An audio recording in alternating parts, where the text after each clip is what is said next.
Do you ever feel like your stories are just too darn boring for YouTube? I know, I get it.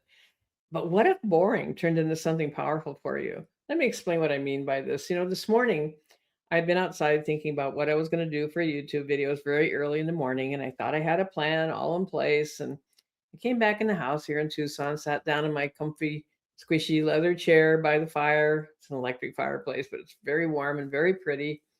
It was still kind of dark out. And I'm sitting there and I see this thing that keeps happening. It's a little tiny moth. No sound. I couldn't help but make a tiny sound effect, but actually no sound. And I've been noticing these little tiny moths. They're driving me crazy. And so I'm thinking, where are these moths coming from? Why do I just keep seeing one at a time here and there? They seem to be between here and the television and in the kitchen. Where are they coming from? And so as I thought about it, I thought, well, I'll do the thing I would always do, which is pick up my phone and talk to ChatGPT and say, what's the deal with these little moths? I don't understand where they're coming from.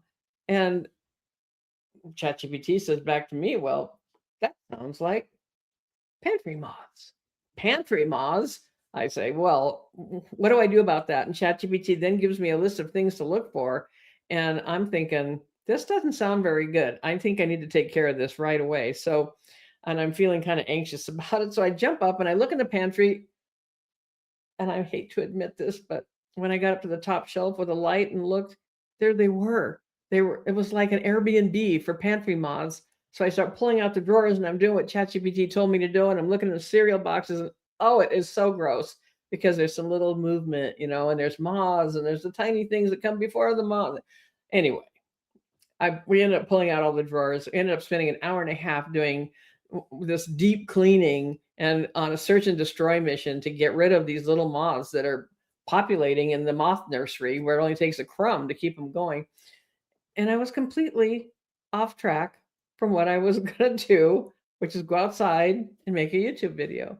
So there was a thought about this of, well, I could say, well, why is this happening to me now when I need to get this thing done and I've got a coaching call in like 45 minutes and I'm all sweaty and dusty and disgusting from cleaning all this stuff out. But instead I thought, there's kind of a story to this really about being able to adapt. And I ended up taking this right into my coaching call this morning with my community inside my school. It's called Renegade Bloomer. And we do a coaching call every week. And so I started off just talking about how we have to make pivots in life and how we have to adapt. And it actually made me start thinking about there's a really famous book called a lot of people call it the Swedish book of death cleaning, but it's actually called the Swedish art of tidying up, this gentle art of Swedish death cleaning.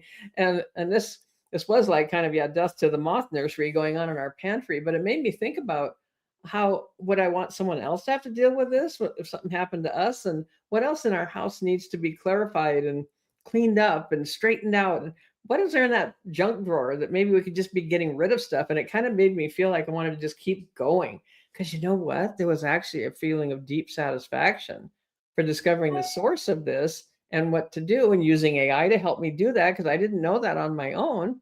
So I'm using AI to speed up a process. I'm pivoting from what I thought I was going to do, and I'm finding a sense of happiness, actually, a little dab of joy in getting something done and feeling like this is really taken care of. This is really tidying up this area of our house. Because I don't know about you, but it's really, especially in our age category in our 70s, it's easy to feel like you're losing your grip on some of these things of being able to keep up with them. But what if we take it down into really small segments? And what if this kind of experience, I don't know, maybe you're bored out of your gourd, or maybe you're with me on this. What if experiences like this, these little tiny stories that could be boring in some people's minds, but what if we find the lesson in them, the things that common stuff that happens every single day? I think one of the things that happens with people on YouTube is you feel like I have to have this really dramatic story all the time, and I defied death. And I mean, I have stories like that too. I did do that and I was homeless. But then there's just the regular everyday stuff, what we might call boring stories that can get connected to people just by sharing them with a purpose. Well, and there's my phone. By finding the purpose in the story. Now, if we're going to tell a story, it's really easy to forget that we actually have a whole lot of them, that we may think they're just boring, ordinary things, but we can turn them into little lessons if we just give it a little thought. And sometimes, yeah, sometimes ChatGPT will help you with that little thought of, how could I put meaning on this? What am I missing here? And so one idea is each day, just take one ordinary thing, maybe just wait till the end of the day, unless something happens that you just think, oh, this is it right here. But just by the end of the day, write down this ordinary thing that happened today. And then from there, all you have to do is write down the ordinary thing and right next to it, write, what's the lesson? What's the meaning? What's the purpose? Just in a few words. Don't have to do anything with it right away. Don't have to plan it all out, but just don't lose it. You know, I talk about a thing I call spiritual amnesia, when we have these really meaningful experiences and then we just kind of forget and go back to the ordinary noise of life.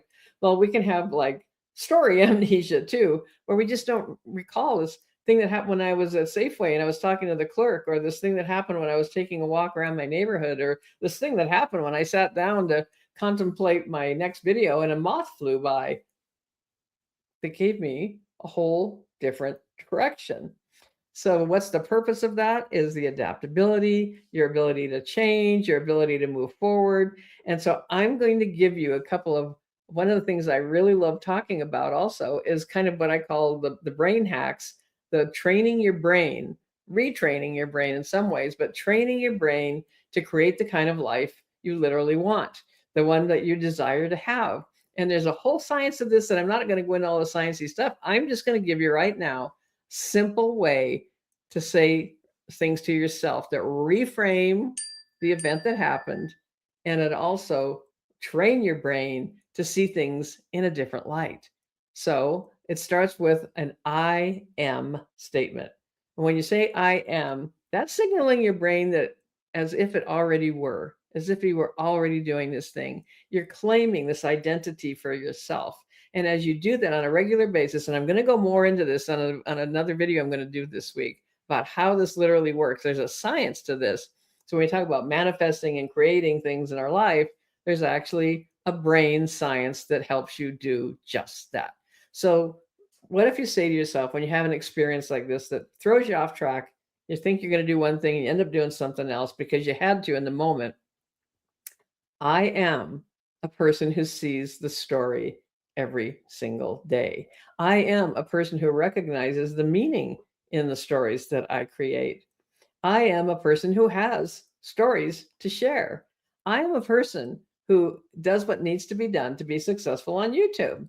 I am a person who is bold and brave and is willing to talk to the camera every day.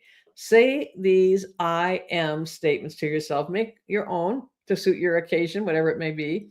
But when you repeat things in this I am as if it already were way, you are signaling something to your brain that says, this is who I am. I am a creator. I am a successful person on YouTube. I am a successful person in life. I am a person with enough energy to share my stories every single day.